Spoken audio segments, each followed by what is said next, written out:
Hello student, स्वागत है आप सभी का एक बार फिर से हमारे इस ऑफिशियल यूट्यूब चैनल में जिसका नाम है एसोल सॉल्यूशन। मैं चंदन कुमार हाजिर हूँ आप सभी के सामने अपनी एक और नई वीडियो के साथ। सो गाइस, आज की इस नई वीडियो में हम बात करेंगे उन सभी स्टूडेंट्स के लिए जो school of open learning, NC web या फिर दिल्ली यूनिवर्सिटी के किसी भी रेगुलर कॉलेज के स्टूडेंट्स हैं, उनके पास में बीए प्रोग्राम या ऑनर्स का कोर्स है, चाहे वो सेकेंड सेमेस्टर के स्टूडेंट्स हैं, फोर्थ सेमेस्टर के स्टूडेंट्स हैं या फिर फर्स्ट सेमेस्टर के स्टूडेंट्स हैं।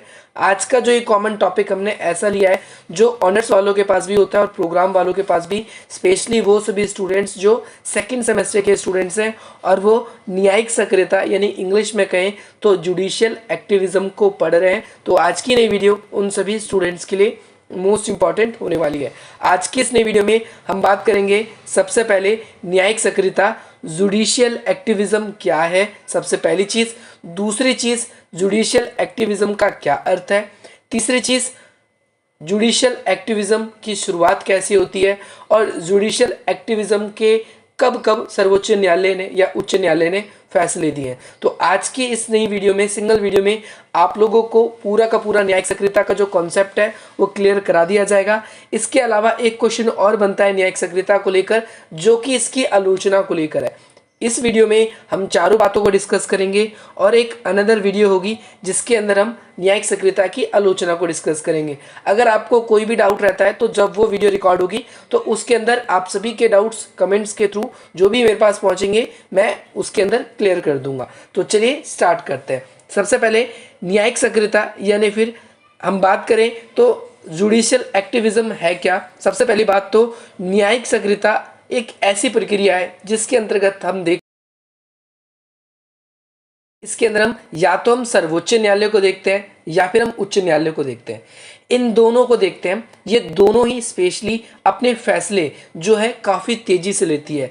जनरली हम देखते हैं कि कोई भी एक न्यायिक प्रक्रिया होती है, जब कोर्ट कचहरी के चक्कर लगते हैं, आपने सुना भी होगा या आपने टीवी में, फिल्मों में कैसे भी देखा होगा कि न्यायिक की जो प्रक्रिया है बहुत लंबी होती है। कई बार कई साल लग जाते हैं, कई दशक लग जाते हैं, लेकिन फिर भी कोई भी जो अच्छा निर्णय जिससे दोनों पक्ष खुश हो सकें ऐसा नहीं आ पाता। तो अपनी ऐसी जो धीमी गति से फैसले लेने की जो स्थिति है उसको छोड़कर जब सर्वोच्च न्यायालय या उच्च न्यायालय तेजी से कार्य करने लगती है तो इसे ही हम जुडिशियल एक्टिविज्म या न्यायिक सक्रियता कहते हैं। ये तो रहा एक ओवरव्यू। ये आप लोगों को न्यायिक सक्रियता मैंने समझाया, लेकिन इसके इंट्रो में कोई भी क्वेश्चन अगर आप अपना लिखना स्टार्ट कर रहे हो तो उससे पहले आप सभी को इंट्रो लिखना पड़ता है। तो इंट्रो के लिए सबसे पहले हम बात बताएंगे, बिल्कुल स्टार्टिंग से बात करेंगे। न्यायिक सक्रियता जो शब्द है, इस शब्द का प्रयोग कई बार हम न्यायिक संयम के विपरीत में करते हैं। न्यायिक संयम का मतलब है, संयम का मतलब होता है धीरज रखना, यानी स्लोली बिल्कुल आराम तरीके से काम करना, वो न्यायिक संयम कहलाता है। लेकिन न्यायिक सक्रियता क्या है, ये इससे विपरीत है। विपरीत मीन्स अपोजिट, इससे बिल्कुल विरुद्ध है। और न्यायिक सक्रियता जो है न्यायिक प्रक्रिया में तेजी लाता है, जैसा कि मैंने आप सभी के लिए एक्सप्लेन किया। न्यायिक सक्रियता बदलते समाज में, यानी आज हमारा समाज जिस तरीके से बदल रहा है वैसे न्यायिक कार्य जो है उनकी जो गतिविधियां हैं वो भी धीरे धीरे परिवर्तित होती जा रही है। इसके अलावा सबसे पहले जो जुडिशियल एक्टिविज्म शब्द है, यह शब्द कब प्रयोग हुआ तो 1947 में प्रयोग हुआ। कब हुआ? एक पत्रिका थी जिसका नाम था फ्यूचर, और ये सुप्रीम कोर्ट के शीर्ष पे लिखी गई थी। और कब? 1947 में इसे सबसे पहली बारी जुडिशियल एक्टिविज्म यानी न्यायिक सक्रियता शब्द का प्रयोग हुआ और अर्थर स्लिंगस्कर जूनियर इनके द्वारा जो है इस शब्द का उपयोग किया गया था। तो फिर से मैं रिपीट करता हूं कि जो न्यायिक सक्रियता यानी जुडिशियल एक्टिविज्म शब्द है, ये कब? 1947 में। कब? सुप्रीम कोर्ट के संदर्भ में एक जो फ्यूचर नामक पत्रिका थी उसमें अर्थर स्लेसिंगर इनके द्वारा, ये जूनियर नाम इनके पीछे टाइटल लगता है, अर्थर स्लेसिंगर जूनियर इनके द्वारा सबसे पहले जुडिशियल एक्टिविज्म शब्द का प्रयोग 1947 में किया गया। तो ये शब्द सबसे पहले कब प्रयोग हुआ, किस पत्रिका में प्रयोग हुआ, किसके द्वारा प्रयोग हुआ, हमने आपको ये भी बता दिया। अब हम बात करेंगे न्यायिक सक्रियता किस तरीके से अंतर्राष्ट्रीय स्तर पर या हमारे देश के अंदर किस तरीके से आता है। तो एक डिक्शनरी है जिसमें बोलते हैं हम अमेरिका की है ब्लैक लॉज डिक्शनरी। अब ये ब्लैक लॉज डिक्शनरी क्या है मैं इसके अंदर बता दूं आप लोगों को। अमेरिका के अंदर आपने देखा होगा कि काले गोरे का भेदभाव होता है, और काले गोरे के भेदभाव होने की वजह से कुछ गोरे लोगों के लिए अलग लॉज बने हुए थे और काले लोगों के लिए अलग लॉज बने हुए थे, और काले लोगों के ऊपर अधिकतर अत्याचार भी हुआ करता था। तो उनको अत्याचार से बचाने के लिए उनको क्या किया गया, उनके लिए एक लॉ की बुक बना दी गई ताकि किसी के साथ जो व्यवहार है वो उसी के अकॉर्डिंग किया जाए और किसी को प्रॉब्लम भी ना आए। तो जो न्यायाधीश पारंपरिक दृष्टिकोण या निर्णय लेने की स्थिति से हटकर काम करते थे इस लॉज के अनुसार, यानी जो पहले भेदभाव होता था ब्लैक लोगों के साथ में, उन भेदभाव को खत्म करके उनको छोड़कर और उनके हित में जब काम करने शुरू हुए तो ऐसे कार्यों को ही हम क्या देखते हैं जो स्टार्टिंग में जुडिशियल एक्टिविज्म के रूप में देखा गया था। आई होप आपको ये क्लियर हो गया होगा। इसके बाद में न्यायिक सक्रियता इसके अंतर्गत न्यायिक निर्णय को प्रकट करता है। न्यायिक निर्णय ऐसे निर्णय जो जिनकी काफ़ी ज़्यादा हमें इंतज़ार रहता है ऐसे निर्णयों का, या फिर वो निर्णय जो काफ़ी ज़्यादा समाज में लोगों से संबंध रखते हैं, और ऐसे में जो है जुडिशियल एक्टिविज्म जो हमारी जुडिशरी है वो काफ़ी एक्टिव होकर काम करती है। एक्टिव होने का मतलब काफ़ी तेज़ी से कार्य करती है। इसके अंदर देखेंगे ये निर्णय जो है ये निर्णय व्यक्तिगत हित के बजाय सामाजिक हित के ऊपर होते हैं।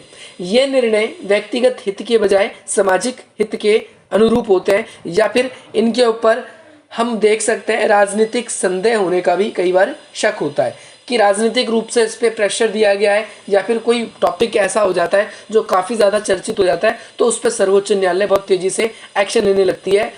तो ऐसे को भी हम जुडिशली एक्टिविज्म कहते हैं। जैसे आज के समय में कोई भी मुद्दा है, ट्विटर, इंस्टाग्राम, फेसबुक, बहुत सारे ऐसे हमारे पास में सोशल मीडिया के प्लेटफॉर्म है जहाँ पर तेज़ी से ट्रेंडिंग में आते हैं कुछ टॉपिक, और टॉपिक जब तेज़ी से ट्रेंडिंग में आते हैं ना तो उन सभी का जो हित है उन सबको भी देखा जाता है कि वो जनता के लिए ठीक है भी या नहीं है।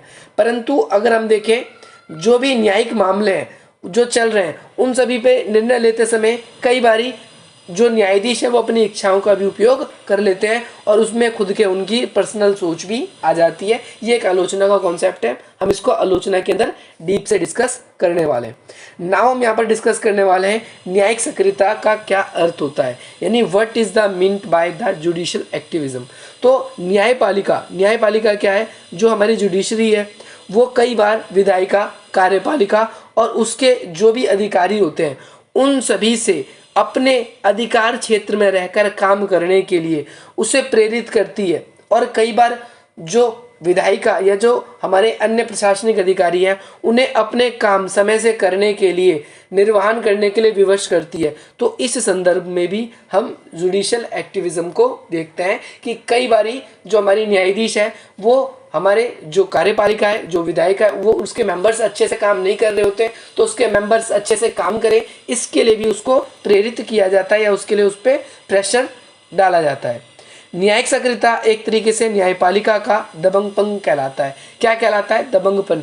दबंगपन का मतलब होता है कि ये उस पर अपना प्रभाव दिखाती है कि कई बार न्यायालय ऐसे ऐसे फैसले लेती है जो डोमिनेट करती है, और डोमिनेट करने का सीधा सिंपल सा कॉन्सेप्ट ये है कि भाई अपनी जो बातें हैं ना, डोमिनेट करने का सीधा सिंपल सी बात है जो अपनी बातें हैं उन बातों को वो मनवा लेती है। तो यही क्या कहलाती है? ये न्यायिक सक्रियता कहलाती है।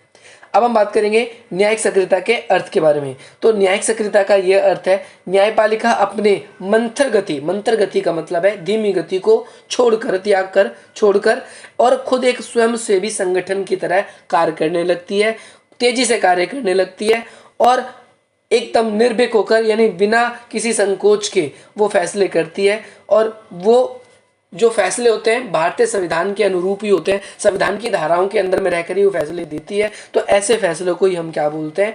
ऐसे फैसलों को ही हम न्यायिक सक्रियता कहते हैं। आई होप आपको ये क्लियर हो गया होगा।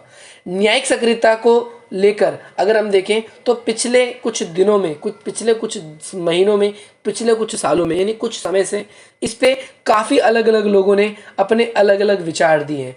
कई लोग कहते हैं कि ये बहुत अच्छा है कि न्यायपालिका गरीबों की हेल्प करने के लिए सामने आ रही है। ऐसे लोग जो न्याय जल्दी नहीं पाते हैं, या ऐसे लोग जो न्याय की उम्मीद छोड़ देते हैं और कभी कोर्ट कचहरी जाते ही नहीं कि भाई अगर कोर्ट में कोई केस जाएगा 10 सालों तक चलेगा, इतनी ज़्यादा प्रॉब्लम होगी, इतना खर्चा कौन उठाएगा। तो ऐसे लोगों के हित के लिए कहीं ना कहीं ये हुआ है और इसमें न्यायपालिका की भूमिका हमेशा अच्छी रही है।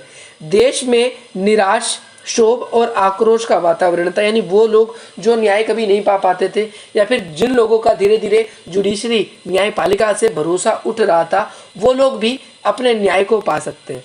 ऐसी व्यवस्था को ही हम न्यायिक सक्रियता कहते हैं। अब कार्यपालिका और विधायिका इससे कई बार निराश हो जाती है। किससे निराश हो जाती है? तो आपको ध्यान रखना है जुडिशियल एक्टिविज्म से, क्योंकि कई बार सर्वोच्च न्यायालय क्या करती है, मैंने भी आपको ऊपर ही बताया कि विधायिका अपने को क्या काम करने चाहिए उसके बारे में उसे बताती है कि आपको यही काम करना है। न्यायपालिका को क्या काम करना चाहिए उसके बारे में उसको इस बात से प्रेशराइज करती है कि आपको यही काम करना है। तो इस तरीके से न केवल विधायिका कार्यपालिका है बल्कि बड़े बड़े जितने अधिकारी हैं उन सभी को भी अपने दायरे के अंदर रहकर कार्य करने की सलाह देती है या फिर उन्हें अपने दायरे के अंदर रखती है। ये न्यायिक सक्रियता कहलाती है। अब हम बात करेंगे न्यायिक सक्रियता की ऐतिहासिक पृष्ठभूमि, यानी जो न्यायिक सक्रियता है इसका बैकग्राउंड, हिस्टोरिकल बैकग्राउंड, कब से ये स्टार्ट हुआ। तो न्यायिक सक्रियता जो है वो जनहित याचिकाओं से जुड़ा हुआ है। जनहित याचिकाएं क्या कहलाती है? जिसे बोलते हैं PIL, जिसे हम इंग्लिश में बोलते हैं पब्लिक इंटरेस्ट लेजिटेशन या लेजिगेशन, कुछ भी आप इसके अंदर, आप दोनों में से आप इस शब्द का इस्तेमाल कर सकते हो। तो जनहित याचिका वो अपील या जनता के द्वारा न्यायालय में की गई वो गुहारें होती हैं। गुहारें का मतलब है वो रिक्वेस्ट होती हैं जो कि अन्य सभी लोगों को भी संबंध रखती है, यानी समाज के ज़्यादातर लोगों से वो संबंध रखती है और ये बेफजूल की जो मुकदमेबाजी है उसको भी बढ़ावा देती है। इसकी आलोचना देखें तो किसी भी व्यक्ति को अगर कोई प्रॉब्लम लगती है तो वो न्यायिक समीक्षा के तहत वो सर्वोच्च न्यायालय जाकर उसका दरवाज़ा खटखटा देता है। तो इससे जो है मुकदमेबाजी को भी बढ़ावा मिला है। और कई बार हम ये देखते हैं कि वो लोग जो कि कभी न्यायालय में इस वजह से नहीं जा पाते थे कि बहुत पैसा खर्चा होगा, बहुत समय बर्बाद होगा, तो उन लोगों को एक अच्छी अपॉर्चुनिटी भी मिली है। तो एक सिक्के के दो पहलू हैं, आप लोगों के ऊपर है आप किस चीज़ को देखते हो ठीक तरीके से। ये ठीक से बताया जा सकता नहीं है, परंतु दृष्टिकोण की बात करें तो 1978 में एक ठग था जिसका नाम था चार्ल्स शोभराज। क्या नाम था? चार्ल्स शोभराज। उसने क्या किया कि भाई उच्चतम न्यायालय में जेल से एक पत्र लिखा और उस पत्र के अंदर उन्होंने अपने एक शिकायत मेंशन करी। उसमें एक शिकायत लिखी, कहा कि भाई जो जेल खाने में मेरे साथ में और मेरे दोस्तों के साथ में बहुत ज़्यादा भयंकर यातनाएं होती हैं, बहुत ज़्यादा मुझे सताया जाता है, ऐसा कहा गया उस लेटर के अंदर। तो भाई ये जो लेटर था वो धीरे धीरे काफ़ी ज़्यादा पॉपुलर होने लगा। ये दिल्ली और कलकत्ता के जो न्यूज़ है चैनल, उस समय के जो अखबार थे उसमें पब्लिश हुआ और सर्वोच्च न्यायालय ने काफ़ी तेज़ी से इस पर एक्शन लिया। बाद में सामाजिक न्याय संगठनों भी ऐसे मुद्दे धीरे धीरे उठाने लगे। जैसे समाज में बहुत सारे ऐसे संगठन हमारे होते हैं जो समाज में लोगों को न्याय दिलाने का काम करते हैं। न्याय दिलाने के काम से मतलब सिंपल सीधा सा यही है कि लोगों के हित के लिए काम हो सके, इस ओर वो काम करते हैं। तो उस समय जब चार्ल्स शोभराज ने अपनी शिकायत दर्ज करी तो उस समय दो न्यायाधीश थे, एक न्यायमूर्ति कृष्ण अय्यर, दूसरा जस्टिस PN भगवती जिनका नाम था। इन दोनों ने उन अपील को स्वीकार किया और कहा कि हम ऐसे मामलों की सुनवाई करेंगे, ऐसे सिद्धांत की सुनवाई करेंगे जो कि जनहित याचिकाओं या जनहित से संबंधित हो। जनहित उसमें हम ये नहीं देखेंगे कि सामने कौन व्यक्ति है कौन व्यक्ति नहीं, अगर वो मुद्दे जनहित से जुड़े हुए हैं तो ऐसे मुद्दों को हम क्या करेंगे, हम ज़रूर उठाएंगे और उनकी जाँच भी करेंगे। दुख या कष्ट किसी व्यक्ति को हो रहा है या ज़्यादातर प्रॉब्लम हो रही है तो ऐसे व्यक्तियों को प्रॉब्लम को रिजॉल्व करवाने में सर्वोच्च न्यायालय उनके अधिकारों की रक्षा करने में पूर्ण तत्पर रहेगी। ये जो मुकदमेबाजी है, जो जनहित याचिका के लिए अप्लाई की बात करें हम, तो कोई भी व्यक्ति, कोई आम व्यक्ति, वो जो पीड़ित है वो भी, या फिर कोई निजी संस्था वो भी इसके लिए अप्लाई कर सकती है। इसका मतलब ये हो गया कि भाई कोई भी जनहितैषी जो उस व्यक्ति का हितैषी है, चाहे उसका रिश्तेदार नहीं भी है, तब भी उसे लग रहा है कि नहीं यार मेरे आस पड़ोस में कई बच्चों को ज़बरदस्ती काम कराया जा रहा है, उन्हें यहाँ से निकालना चाहिए, तो ऐसे समय में आप अगर ऐसे व्यक्ति हो तो आप भी वो लेटर लिख सकते हो। आई होप आपको ये भी क्लियर हो गया होगा। अब हम बात करेंगे इससे दूसरे व्यक्तियों के अधिकार की मांग हम जब करते हैं तो दूसरे व्यक्ति भी अधिकारों के प्रति सचेत हो जाते हैं, अपने अधिकारों के प्रति उनका जो रवैया है वो धीरे धीरे अच्छा होता जा रहा है। इसके अलावा इतना ही नहीं, जागरूक नागरिक का यह कर्तव्य बनता है कि वह देश के अन्य लोग, जो जागरूक नागरिक हैं उनका ये कर्तव्य बनता है कि देश के जो अन्य लोग हैं उन लोगों को भी ऐसे न्याय पाने के लिए प्रेरित करें। जो लोग गरीबी, अशिक्षितता यानी जो अनपढ़पन होता है, इलिटरेसी पर्सन, उन लोग भी क्या कर सके, न्याय को प्राप्त कर सके। तो भाई हम देखते हैं जनहित याचिकाओं की वजह से समाज में मुकदमेबाजी को तो प्रोत्साहन मिला है, क्योंकि न्यायाधीश ने अनुभव किया है कि भाई पहले सिर्फ ज़्यादातर वही लोग जो आर्थिक रूप से थोड़े से समृद्ध होते थे वही सर्वोच्च न्यायालय तक पहुंच पाते थे, परंतु आज के समय में बहुत से ऐसे लोग जो आर्थिक रूप से इतने स्ट्रांग नहीं है बट फिर भी अपनी प्रॉब्लम्स को लेकर वो वहाँ पर जा रहे हैं। इसका मेन रीज़न ये है कि वो न्याय पाने के लिए अपने अधिकारों के प्रति सचेत हैं। इसके अलावा हम इसके अंदर देखते हैं कि भाई उच्चतम न्यायालय या उच्च न्यायालय दोनों व्यक्ति दोनों ही न्यायालय को पावर प्राप्त है कि वो जुडिशियल एक्टिविज्म अपने फैसले ले सकती है। राज्य जो इस तरह की न्यायालय यानी उच्च न्यायालय जो है वो राज्य स्तर पे, और जो सर्वोच्च न्यायालय वो पूरे देश के स्तर पे निर्णय ले सकती है। इसे यहाँ पर एक एग्जाम्पल दिया गया है कि वही व्यक्ति पहुंच पाते थे जो कि व्यापारी होते थे, उद्योगपति होते थे, जमींदार होते थे या धनी वर्ग से संबंध रखते थे, परंतु जो जुडिशली एक्टिविज्म है इसके कारण जो कम खर्च बढ़ा है और कम खर्च के कारण जो आम लोग हैं वो भी सर्वोच्च न्यायालय के अंदर जा पाते हैं और अपनी प्रॉब्लम को रख पाते हैं। इसके बाद में पिछले करीब 50 वर्षों के दौरान जनहित याचिकाओं ने एक महत्वपूर्ण जो रूप है वो ग्रहण कर लिया है। अब सिर्फ बंधुआ मजदूरी, यातनाग्रस्त, विचाराधीन मामले, ठेके पे काम कराने वाले लोग, ऐसे लोगों से ही जो है जनहित याचिकाओं के मामले में सुनवाई होती है ज़्यादातर, या फिर ऐसे लोग ही ज़्यादातर अपने मामलों की सुनवाई करवाते हैं। हम इसके अंदर ये भी देखते हैं कि भाई महिलाओं भी इसके अंदर अपनी प्रॉब्लम्स को रखती है कई बारी। उदाहरण के तौर पे यहाँ पर देखते हैं कि भाई जो हमारे संसद है, विधानमंडल है, या फिर जो अन्य शासन के अधिकारी हैं, उनका दायित्व है, उनको ये बोध कराया जाता है कि सार्वजनिक हितों के विवादों की समस्या किस तरीके से रहती है, किस तरीके से नहीं, उन प्रॉब्लम्स को किस तरीके से रिजॉल्व कराया जा सकता है इसके बारे में। उदाहरण के लिए टेलीविज़न पर दिखाए जा रहे कार्यक्रम जैसे, इसके अलावा नदियाँ, जलाशय, दिल्ली में हरित पट्टी है ना, या इसके अलावा रिज, इन सभी के रख रखाव के लिए राशन कार्ड बनाने की अंतिम तिथि, किसी गवर्नमेंट जॉब के लिए अप्लाई करना, तो ऐसे में रिश्वतखोरी पर रोक लगाना, सरकारी मकानों के आवंटन में सर्वोच्च न्यायालय ने बहुत सारी याचिकाओं का अब जो भी याचिकाएं उसके पास आई है उन सभी याचिकाओं को उन्होंने सुनवाई करी है और समाज में न्याय को बढ़ावा दिया है। आई होप आपको ये क्लियर होगा। और इसके साथ साथ न्यायिक सक्रियता के संदर्भ में सर्वोच्च न्यायालय की भूमिका, कुछ महत्वपूर्ण जो फैसले हैं उसके द्वारा सर्वोच्च न्यायालय न्यायिक सक्रियता के मामले में कुछ महत्वपूर्ण फैसले तो यहाँ पर दिए गए। सबसे पहला फैसला है कैदियों के साथ में अमानवीय व्यवहार। यानी मैं आपको बता दूं कि ये कैदी कहाँ के कैदी हैं, ये बिहार के कैदी हैं। और बिहार में बिहार के अंदर एक भागलपुर नाम की जगह है, वहाँ पर क्या है कि एक घटना घटी जिसे बोलते हैं अकफुड़वा कांड।